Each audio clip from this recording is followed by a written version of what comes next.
Thanks for joining us for this episode of In Focus on Whitewater Community Television's WGTV Channel 11.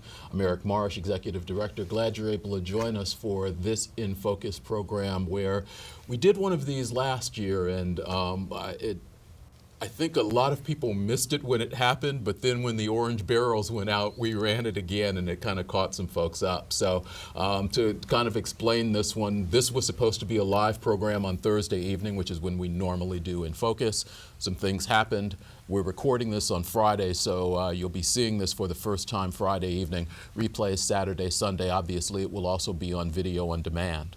Last night's live show also would have included Greg Steens, but unfortunately Greg is not able to be with us on this recording. We send our condolences to Greg and his family on the loss of his mother-in-law.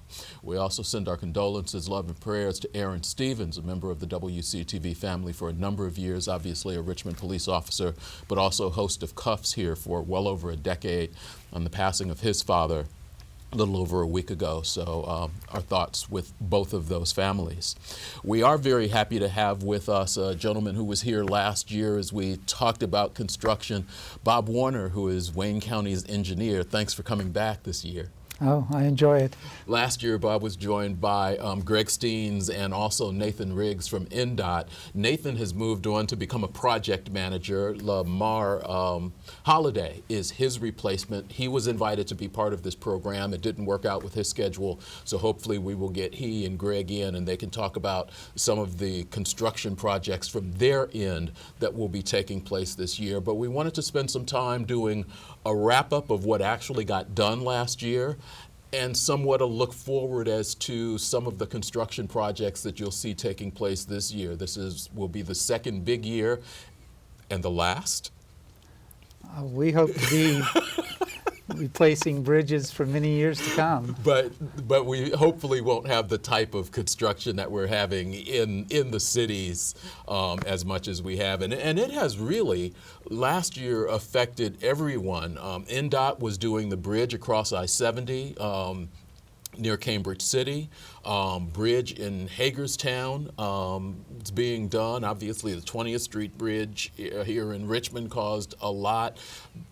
Then the construction on Chester Boulevard leading down into, they were repaving the end of East Main. Sidewalks, Vectron was in doing it was a mess. It was here through town. And people are saying now it will continue. South A is under construction at this point. And it all falls to different people. And I think that's what part of this is about.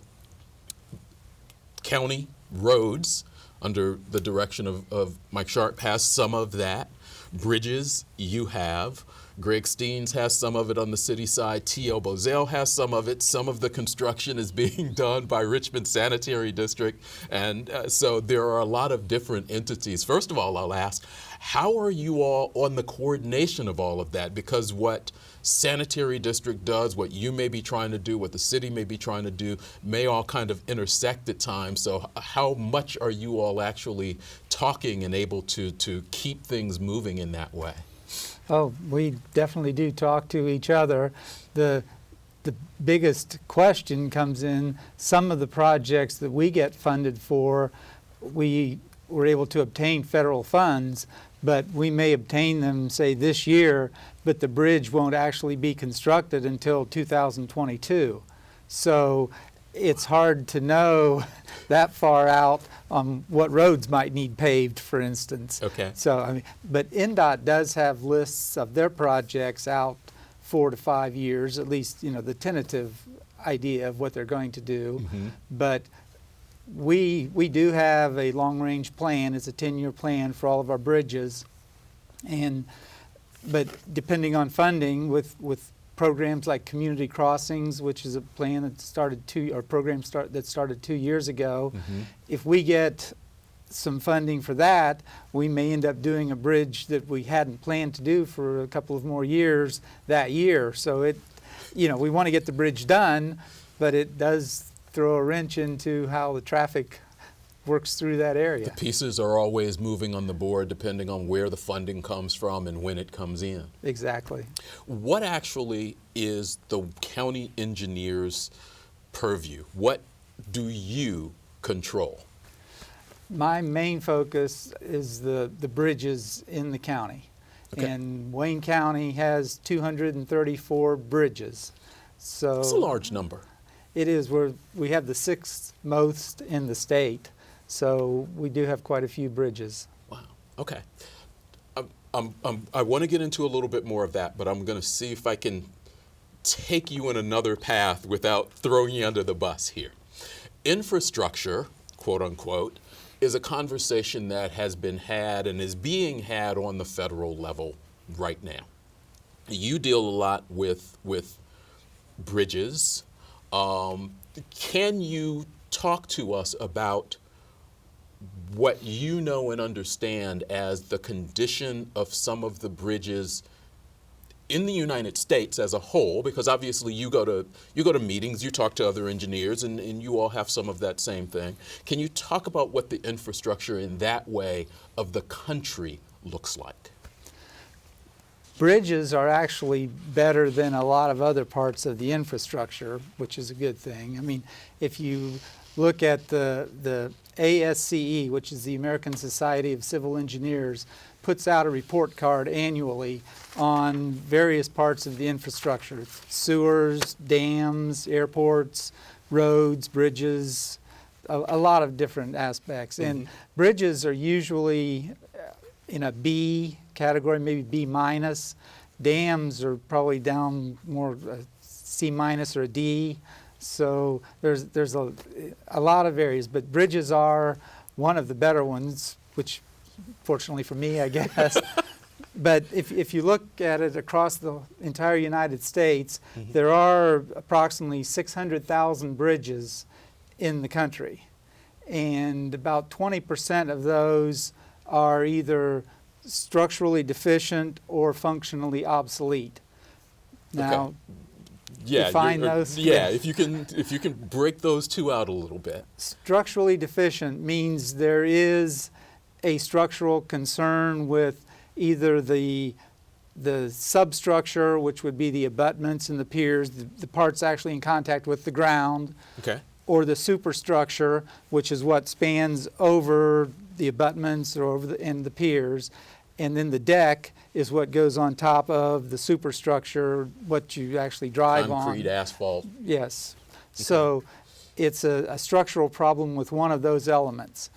If the bridge is still open, it's not enough, that it's a terrible problem to close it down, mm-hmm. but we may have to put a load limit on the bridge so that you'll see a lot of postings of this yes. bridge can't have over 16 tons or 12 tons, something mm-hmm. like that. So that's a structurally deficient bridge. The functionally obsolete would be a bridge that structurally it can still carry the loads, but the best example is a one-lane bridge. In today's world, one-lane bridges are they're obsolete. So okay. that's the best classification. But there are other ones. Some of the older bridges, if the road was parallel to a river, you would come up to where the bridge is and make almost a left-hand turn to go across the bridge and then, make a right-hand turn once you came off of it. Mm-hmm. Well, those turns were so sharp, in today's world, you need a better approach to get on the bridge and so forth. So that one could be classified as functionally obsolete. When you come across in general, and I know probably each one of these falls into a different area, but when you come to a structurally obsolete bridge, or functionally obsolete bridge, a one-lane bridge, do you, when looking at it, think, okay, let's expand this to two, or are you thinking maybe we just need to close this and move on? If it's still structurally suitable, we wouldn't want to close it down. We'll just leave it as a one-lane bridge until there are a lot of other bridges that might be in worse shape structurally, and that's one of the focuses that I have. I'm trying to get the structurally deficient bridges replaced first, and then I'll move on to some of them that are more functionally obsolete. I wish I had money to do all of them, but we don't, so we have to determine which ones are the worst cases, so to speak, and then replace those. When you were here last year, you defined for us a bridge. And, we do a lot of government meetings here, so we sit in a lot of the commissioners' meetings and we hear, we have to do this bridge, we have to do this culvert. If I'm looking at two structures that were built about the same time, they are almost twins of each other. The way I understand it is one is a bridge and one is a culvert based strictly on how long it is. Is that a correct assessment? That is a correct assessment. The federal government established a bridge is anything with a span of 20 feet or longer measured parallel to the road, at the center line of the road.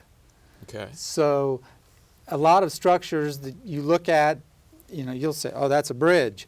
But it may look like a bridge, but it may not be classified as a bridge if it is not 20 feet. It could be 1911 3/4. It's not a bridge. It's got to be 20 feet. It walks like a duck, it talks like a duck, but it's not a duck. Essentially, yes. Okay.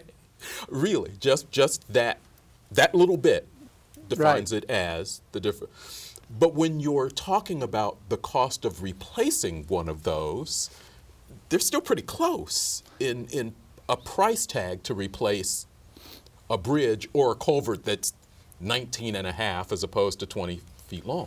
Yes, and there is no real plan in place through the federal government or anywhere for getting money to replace the culverts. So it is all on the local entity. So the county, we have to pay the full replacement cost of a culvert. Or because it's slightly short? Because it's slightly short. And therein lies another difference. Bridges in Indiana, bridges on any road except roads that are maintained by the state. Like NDOT maintains all the bridges on the federal interstates, the federal highways like 27 and 40 or 35, and on state roads, State Road 1, 38, 227, and 121. Okay. Those are NDOT bridges. The county maintains all the other bridges in the county, whether they're in the city of Richmond, out in the county, in Hagerstown, Cambridge City, Centerville. Those are all county bridges. Culverts, on the other hand, they're maintained by wherever they're located. So if it's inside the city limits, the city of Richmond is responsible for that culvert, which might be 19 and a half feet. Centerville would be responsible for the ones inside the city limits of Centerville. The county then is responsible for all the culverts on county roads outside of the cities. Okay. Just so we get an idea of what we're talking about. You did a number of projects last year. 20th Street, obviously one that a lot of people are aware of. That is a bridge. That is a bridge. What was the replacement cost of that structure? It was about $2.5 million, and that we saved the existing piers and abutments. So it was just the superstructure and the deck on that bridge. Okay. So to replace a culvert, quote unquote, you're looking at $1.5 million to $2 million, and maybe more than that, depending on how far you have to go. No? Okay. The bridge on 20th Street was over 300 feet long. Okay. So, the average length of a bridge in Wayne County is about what? Oh, it's around 100 feet, say. Okay. I mean, we have a couple of the bridges across the gorge are the longest in the county, and they're over 700 feet. But that's two bridges. We've said we have 230 some bridges, right. And a lot of them are 40 and 50, 60 feet. So, those pull that average down. We have, in the western portion of the county, one over the Whitewater River on Jerry Myers is just a little over 300 feet, and that's the longest one in the western side of the county. But there's 2 or 3 other ones here in Richmond that are over 300 feet. But again, most of them are shorter, so yes. 234 bridges in Wayne County. Do you have an approximate number of culverts that there are in the county? Well, yes, I broke that down culverts from 10 to 20 feet, there's 150. Culverts from 6 to 10 feet, from 4 to 10 feet, we have 600. And then culverts under 4 feet, we have 3,000. Most of those culverts, they might be a 1 foot diameter corrugated metal pipe just under a road, So there's a lot of the smaller ones, which when we replace those, it's a day or two and we've replaced it. When we replace maybe something that's 15 or 16 feet, the road is usually closed down 3 weeks, maybe 3 to 4 weeks, just because we have to tear out the old structure, coordinate bringing in whatever that new structure might be. It usually takes a crane to set it. If we're using box culverts, they'll come in sections that are, say it's an 18 foot by 8 foot tall box culvert, it's in 6 foot pieces because those weigh 30 to 40,000 pounds each. So you need a crane to come in and set those, and they fit together, and you can set it in a day, but you have to tear it out, then make sure you've coordinated that day you're going to replace it. But then you have to fill in around it and repave over it, and so you want it graded on the edges too before you open up the road to the public. So it takes a few weeks to replace a culvert of that size. Did you get to watch at all NDOT moving the bridge, the work that they were doing on 70, where they built it off site a little off on the road, and then they kind of brought it into place? Did you get to watch a little bit of that? I didn't make it out there when they were moving it, but I have seen the recording and everything of it since then.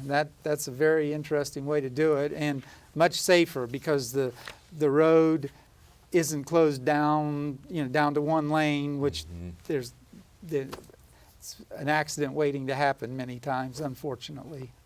Before we get a little bit into this year's work, still want to go back to some of the bridge inspection piece. So I think hopefully as we hear things in news and people talk about bridges and how they stand up, do you physically actually inspect the bridges, or do you hire somebody to do that? And what are they looking for, and how is their rating system designed?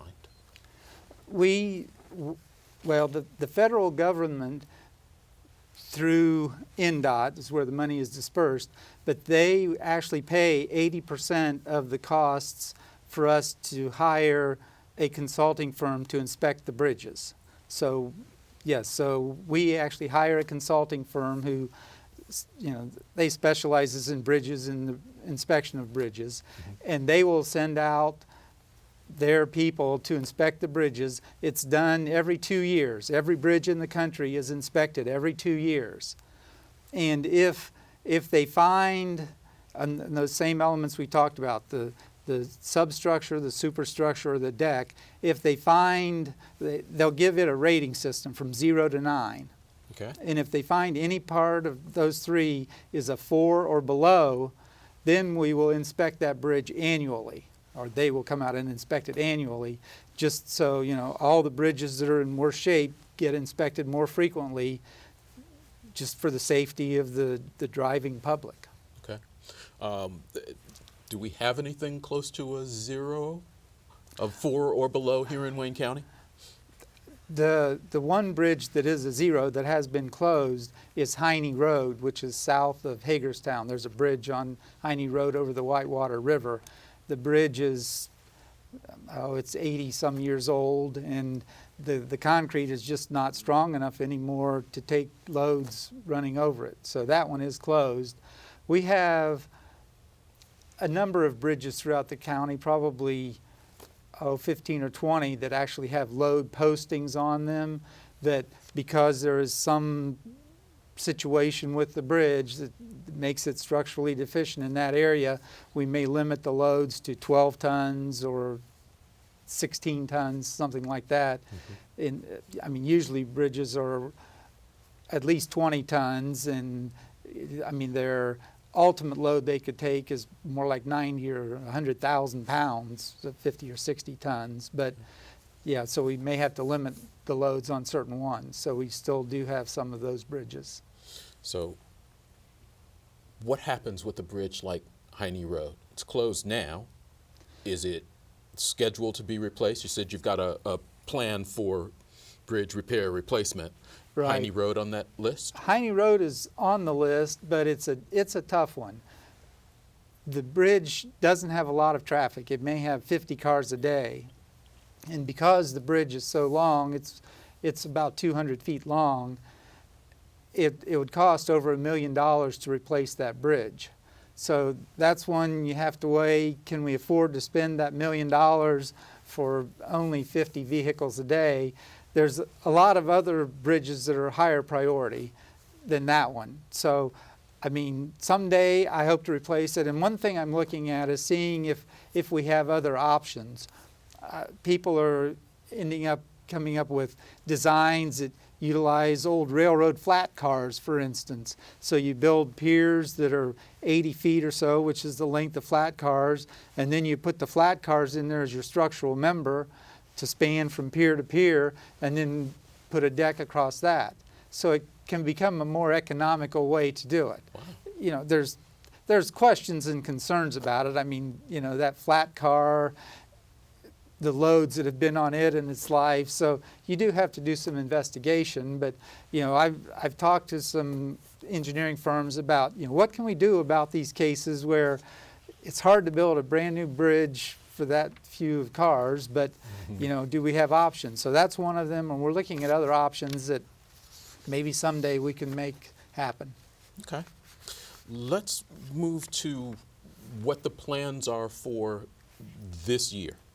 There were projects that were started last year, and we went through, and I think most of last year's projects actually got completed, yes? That's true. That's good. Yeah, I was very pleased. We had, well, 4 bridges actually. The bridge on 20th Street here in Richmond, the bridge on Means Road.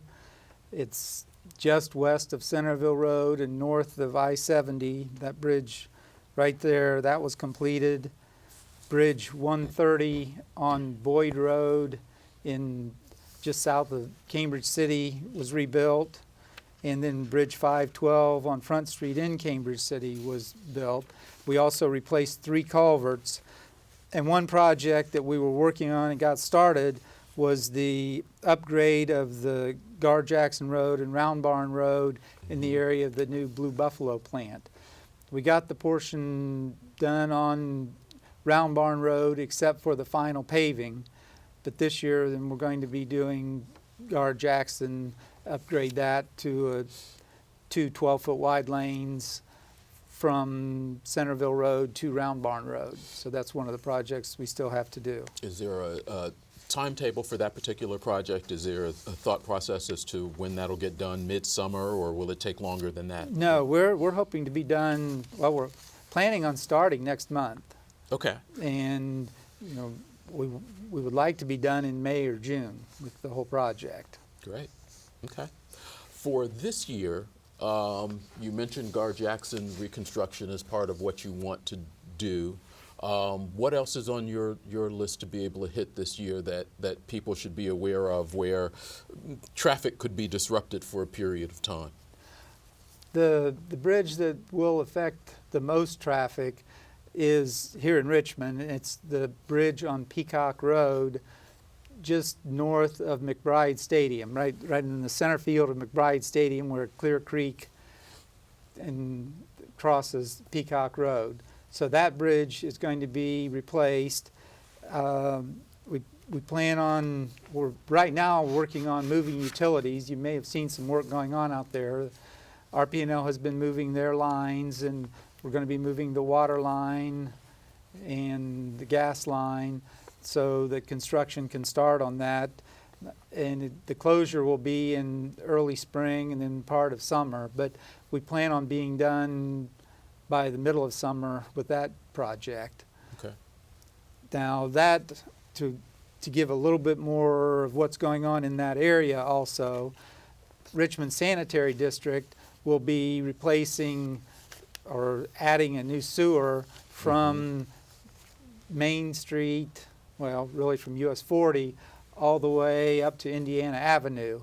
And they'll be starting on that project this month, the first phase being from Main Street, well, from US 40 to Main Street, that portion. Okay. And that will take 6 to 8 weeks. And then they will go from Main Street up to Peacock Road, which that section will take another 6 to 8 weeks. And then Peacock Road to Indiana, another 6 to 8 weeks. So, I mean, their project, and I'm sure they'll have some road closures because they're going to have to be going, digging across Maine and Peacock and so forth. Right. So some of those closures are going to be the same time the bridge is closed. The ballparks, the entrances to the ballparks for the Evening Optimist Club, and there's parks there on the east side of McBride. They're part of the Richmond parks. Mm-hmm. Those entrances will be open, but we may move them a little bit to allow the vehicles to get in there. But they will be open, but you have to approach it from the east. You won't be able to come across the bridge to get to those entrances to the ballparks. Okay. What's next? Okay. You didn't make the ball players happy, so okay. No, but that's really the only project that we're doing this year in Richmond. Okay. So another project that we plan on doing is a bridge on Bear Creek Road, which is southwest of Hagerstown. We plan on doing that late this year. We're still looking at funding. We are going to try to go after some of the community crossings funds for that project. Mm-hmm. But if we reevaluate and say maybe we'll look at a couple of other projects to go after the community crossings funding, we may move that one up a little bit in the year. So I haven't got an exact date yet on when that road will be closed, but it's a complete replacement of the bridge. So Bear Creek Road will be closed for a few months at some point later this year. Okay. South of Centerville, Bridge 299, I think was one that's on your list. That's correct.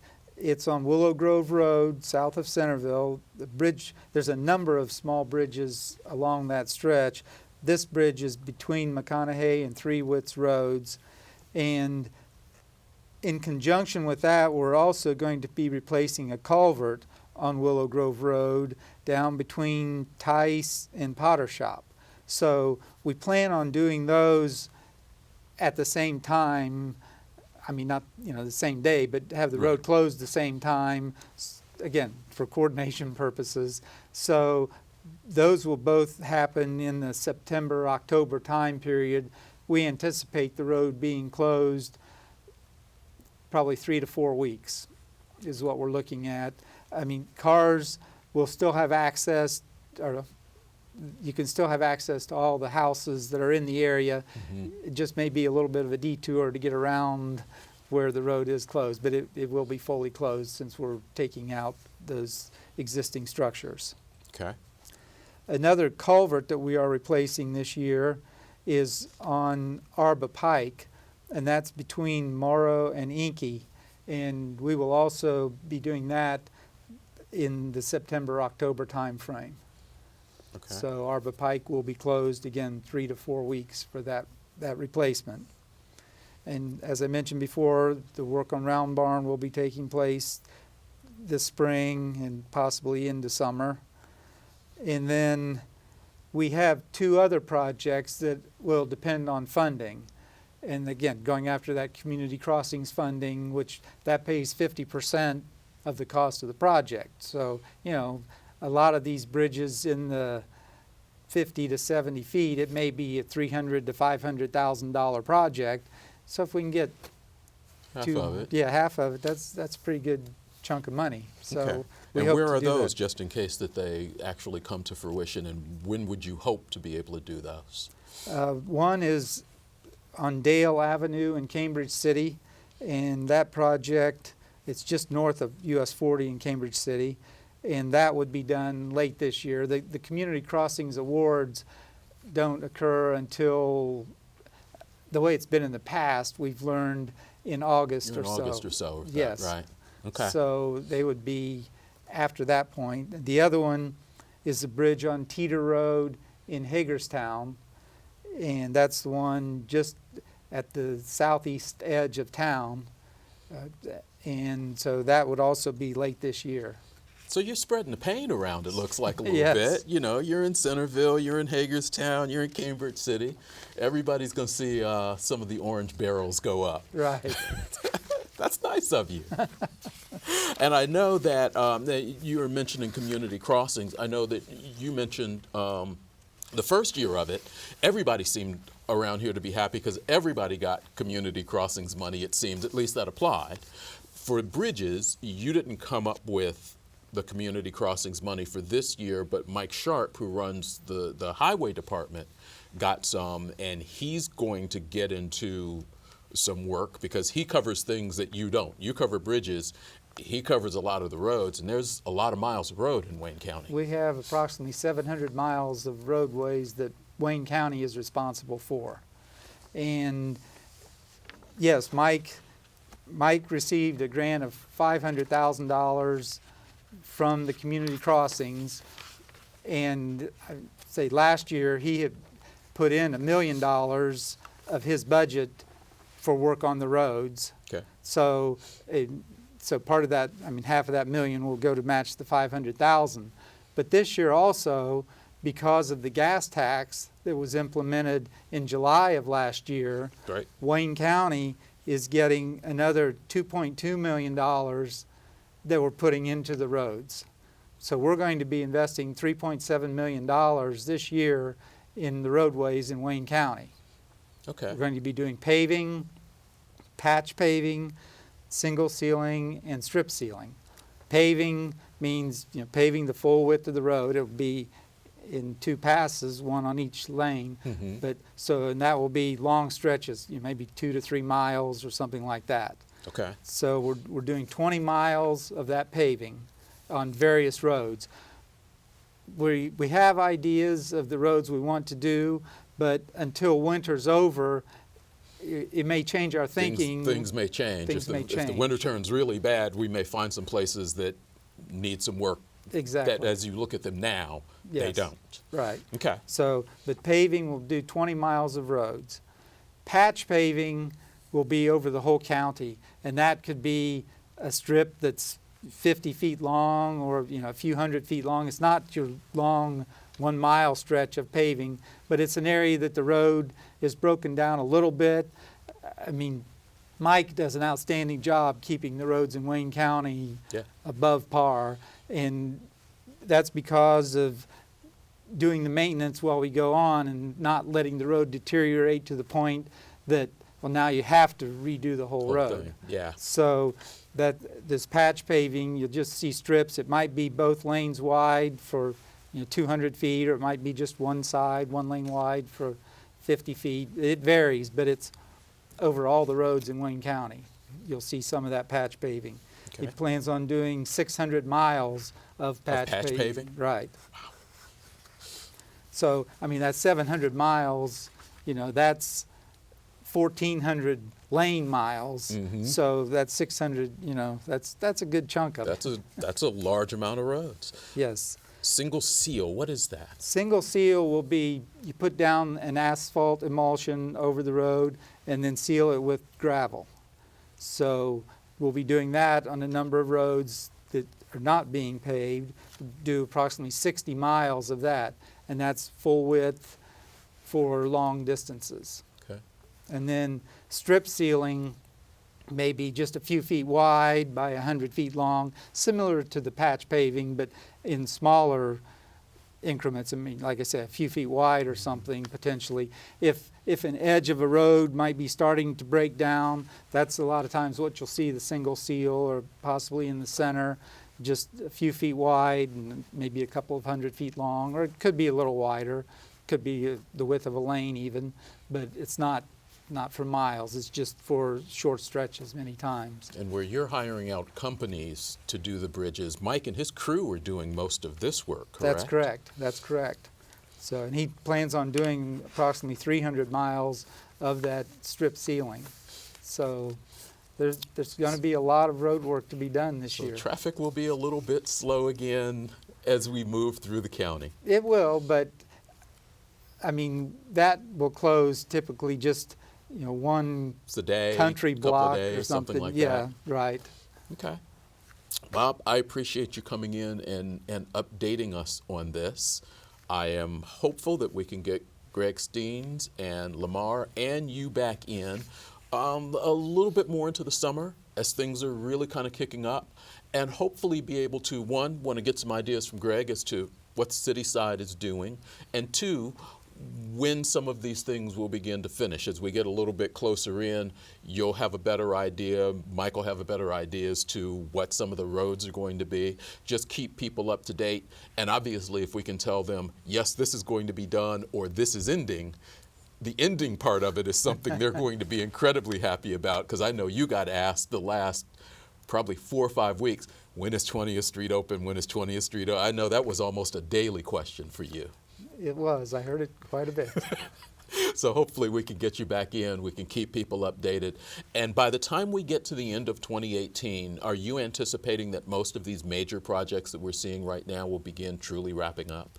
Is that what it sounds like is going to happen? It sounds like that to me. Okay, so we should begin to see the light at the end of the tunnel for some of this. Yes. Okay, thank you very much. I appreciate your time. I appreciate you putting off and coming in today and doing this for us. Well, like I said, I enjoy it. Bob Warner, Wayne County Engineer. We're going to take a break here on WCTV, and we'll come back, find out what's happening with some of the events at Earlham College. So that's going to happen as soon as In Focus continues on Whitewater Community Television's WGTV, Channel 11.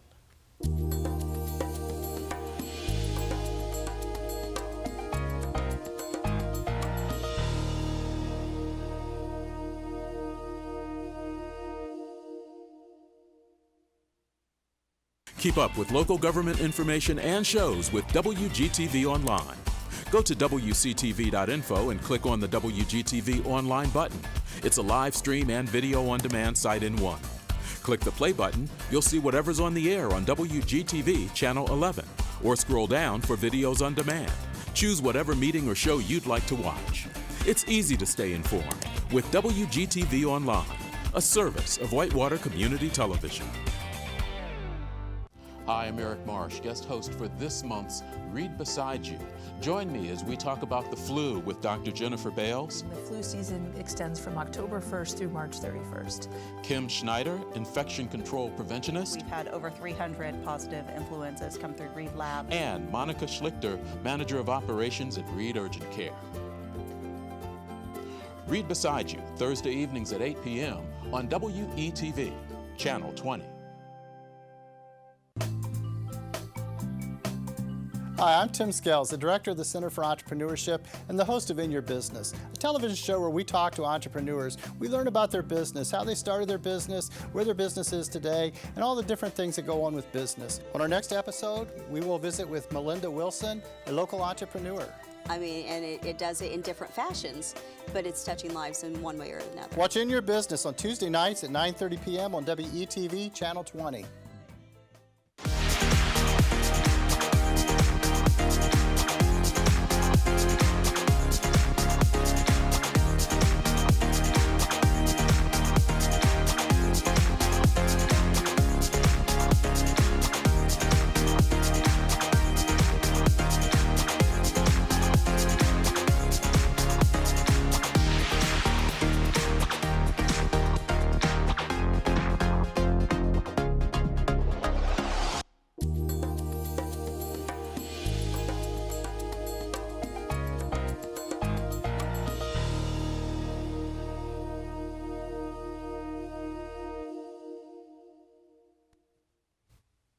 Welcome back to In Focus on Whitewater Community Television. 11. Eric Marsh, Executive Director of Whitewater Community Television. Glad you're able to join us for this episode. Just got an earful of what we expect on the roadways from Bob Warner, Wayne County engineer. I am now joined by Joe Lepone with Earlham College. Official title, Assistant Director? Assistant Director for Events. Of Yep. Events, okay. And events cover what? That's a broad title. It's a broad title. So basically, when people ask me what I do, I'm the production guy for student organization events. I support student life. Any third-party contracts. There's a lot of community vendors that will come to Earlham College and rent our space, so I make sure that the spaces are available and any production needs on that end. I also oversee all of our artist and lecture series, as well as convocation events that are scattered throughout the academic year. And then I also summer camps and conferences. That's hustle and bustle type of life during the summer. So a lot of community members, or we have a good example, a wrestling camp from Iowa that comes into town. So I oversee that as well as far as production needs. When you talk about the facilities that are available at Earlham, I think they've actually expanded a little bit over the last couple of years as some of the building has taken place. Goddard Auditorium is the one that had been there that I think most people are used to, but it has gone beyond that. What are the facilities? Correct. So Goddard is kind of our original building. It's Goddard Auditorium, Carpenter Hall. It seats about 665, so it's the largest performance venue on our campus.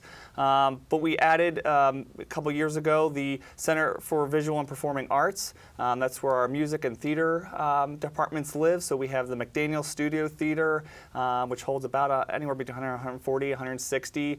You have Lingle Recital Hall, where a lot of our music events are held. That seats about 225. And then you have other smaller venues, Luce Lecture Hall and Orlando Bowling Center. I mean, those are heavily utilized spaces for larger events or film screenings, et cetera.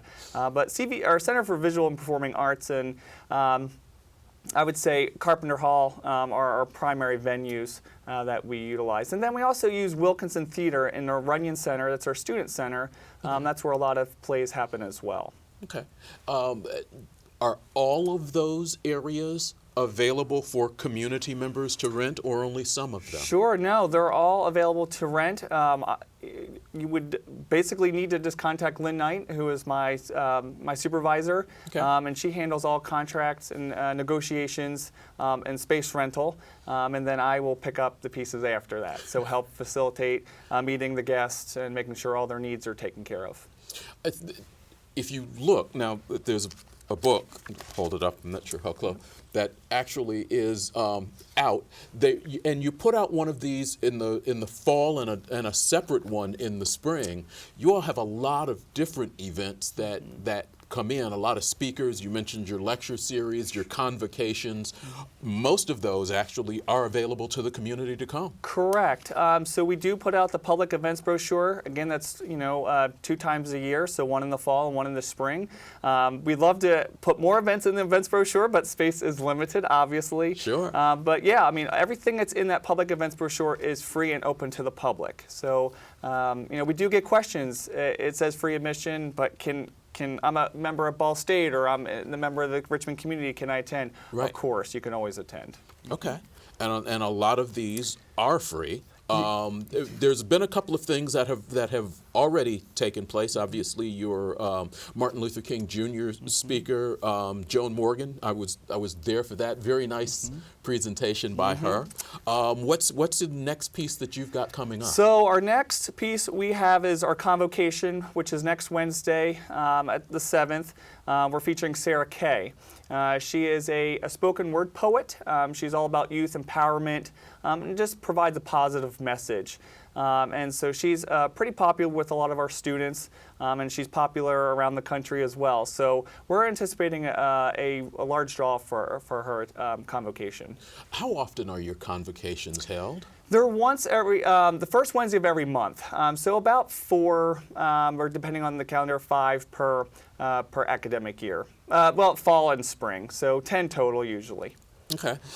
Sarah Kay is in Wednesday, February 7th, and all of your convocations are in that kind of 1 to 2 o'clock time frame or so? Correct. Yep. So it gives a chance for the campus community to come together. So all the offices are closed. All faculty, staff, and students are encouraged to come as together as one, and to listen to her, but listen to any guest speaker who is presenting at that time. As you all start thinking and planning about who to bring to campus for whether it's a convocation or a special event, how long ahead of the event does that planning begin? Sometimes a year in advance. These individuals, depending on their popularity and their travel schedule, they're very busy. So we usually start working a year in advance to book these individuals to come to our campus. Okay.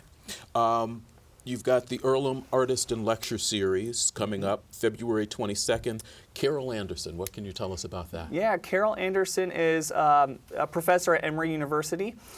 She is also the author of White Rage.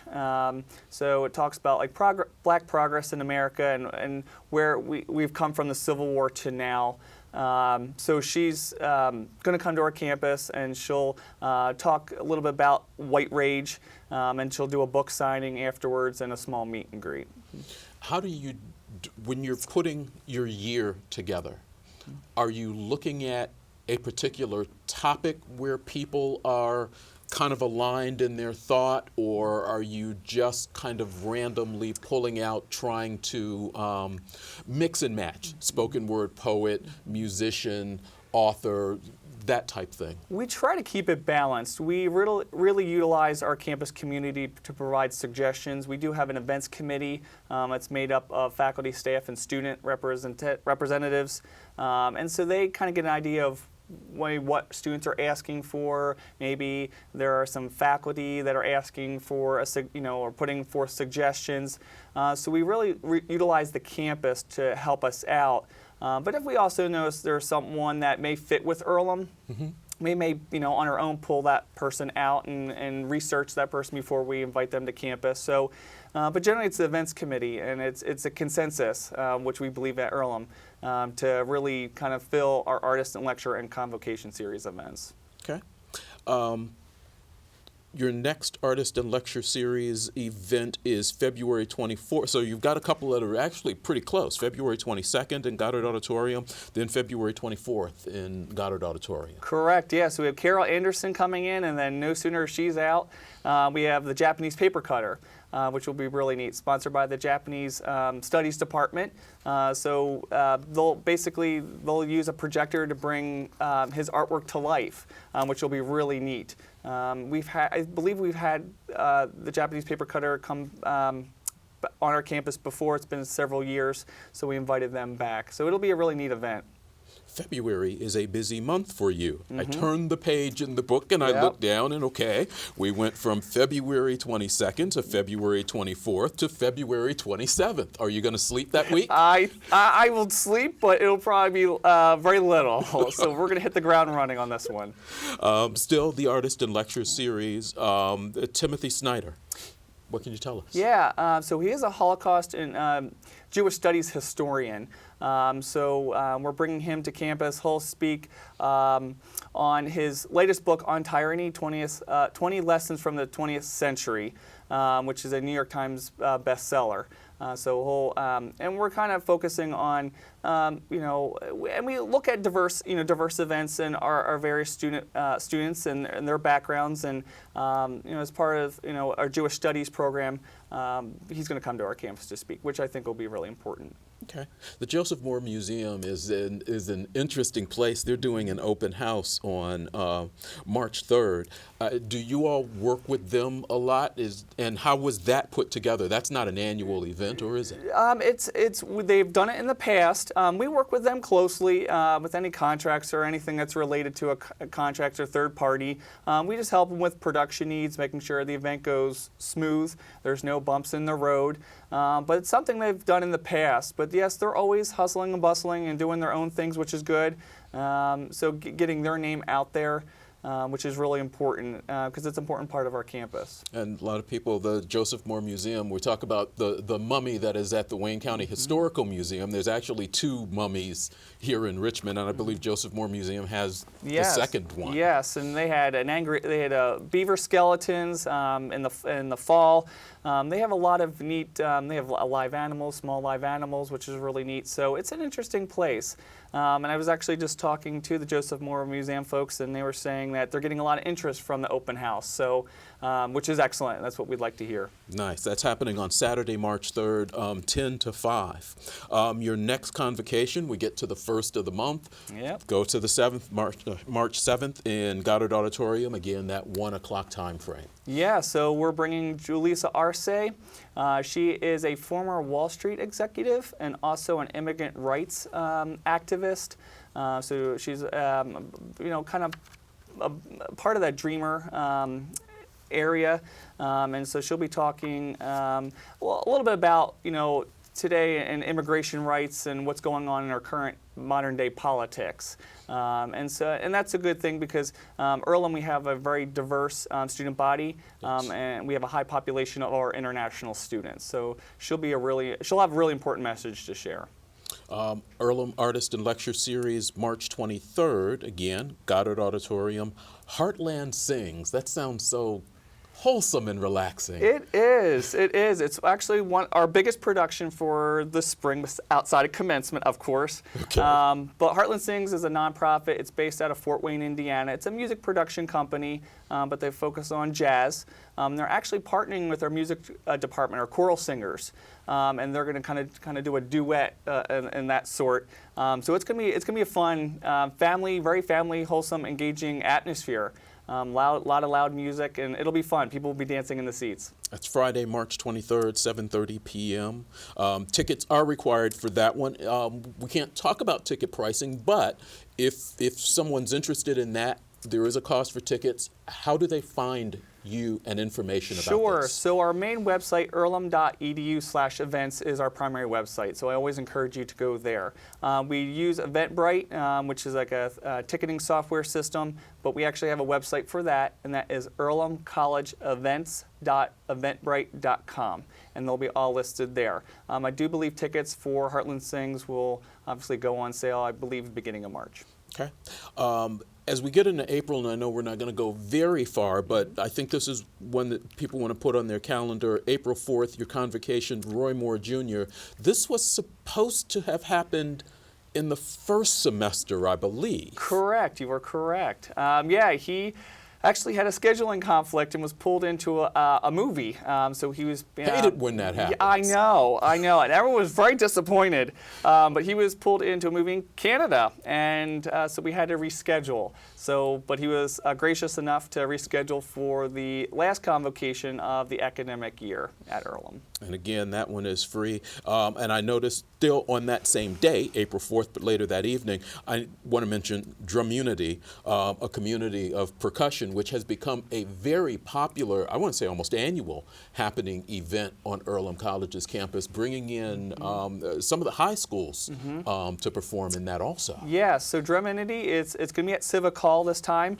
It's our percussion groups will be working with Tess and all that, and it's going to be a fun atmosphere especially for Earlham folks and Richmond City schools. Yeah. They do a nice job with that performance. I know that you all have also worked with Centerville on that one also. Yeah, we've worked with a lot of school districts, schools to put on various music events. So it's that really strong community bond. Okay. Once again, if someone is interested, want to make sure that they know, because we went through some things very, very quickly. We covered 2 months. If they miss any of the information, they can find you easily. You're on Facebook, Twitter. We are on Facebook, we are on Twitter, we're on Instagram, we have websites. So I always say the first place to go is earlham.edu earlham.edu/events, excuse me. That's our primary website. That's the most up-to-date what's going on our campus. We are on Facebook, Twitter, and Instagram. Just search Earlham Events. We'll have all information there as well. If they want to buy tickets, the box office is in Carpenter Hall? Well, we have two box offices. Okay. Our main box office is in Runyon Center, which is our student center. The best suggestion is entering the G Street entrance off of College Avenue and parking in the CVPA lot. Just follow the directions, and you'll see a big sign that says Runyon Center. It's on the first floor, and that's open from 10 a.m. to 4 p.m. Monday through Friday.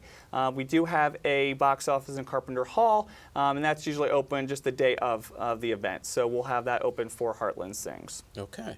Joe Lepone with Earlham College Events, thank you very much for spending some time Thank you, appreciate with it. us and coming in and doing this. There are some great events. Look for this book. It will give you a lot of great information about what's coming up. And the one for fall semester comes out about how early?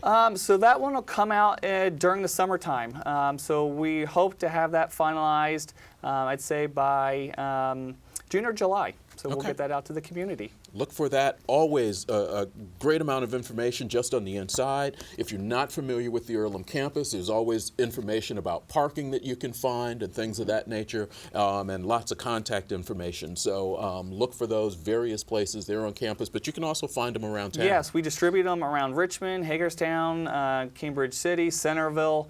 So yeah, we try to distribute. I think we distribute about 7,500 event brochures. So they are out there, and a lot of interesting speakers create a lot of thought. Thank you for coming in. Appreciate it. Thank you, I appreciate it. Remember, if your not-for-profit organization has an event that you would like to get out to the community, there is no charge to do that. You can send us that information at least a couple of weeks ahead of time to wctv@iue.edu. Just send us a flyer, and we'll be more than happy to put that information on our community calendar. Some of the things that are coming up that you should be aware of: free tax service taking place Wednesdays from 10 a.m. to 3:30 p.m. That is happening through April 11th at Morrison Reeves Library. Speaking of Morrison Reeves Library, they're having their annual book sale. That's coming up February 8th, 9th, and 10th at Morrison Reeves. A friend of Morrison Reeves are putting that on the 8th, 3 to 7, the 9th, 12:30 to 4:30, and then on the 10th from 10 till 2, mrlinfo.org for more information. February 3rd, 7:30 at Civic Hall, a Symphony of Strings. Tickets are available at richmondsymphony.org, or you can give them a call, 966-5181. Bridge to Terabithia, Richmond Civic Theater is performing. It's a Stage 1 youth presentation. For information on that, go to gorct.org and enjoy and go out and support the arts here. The Winter Farmers Market is taking place this weekend. That's happening in the Depot District. Buy your veggies and a little something to drink too. I keep hearing the Bloody Marys are great. I'll have to check that out. It is the first and third Saturdays of every month from 10 to 1, 923 Northeast Street. And also want to mention on the second Tuesday of each month, a free family meal from 5 to 7, carry out available after 6 at the Greens Fork Community Center. It's hosted by Greens Fork United Methodist Church and the Greens Fork Community Center. Just some of the events that you can find, and of course you can find many more of those on WCTV Channel 21 as our community calendar runs a pretty good amount of time. My thanks to Joe Lepone from Earlham College for being here with us. Also, Bob Warner from Wayne County Engineering Department. Next week, we're going to take a look at the IU East Athletic Department, which is continuing to grow. So we're looking forward to having Kyle Wright as one of our guests. Thanks for watching. This show will be available on WGTV Online. Have a good night.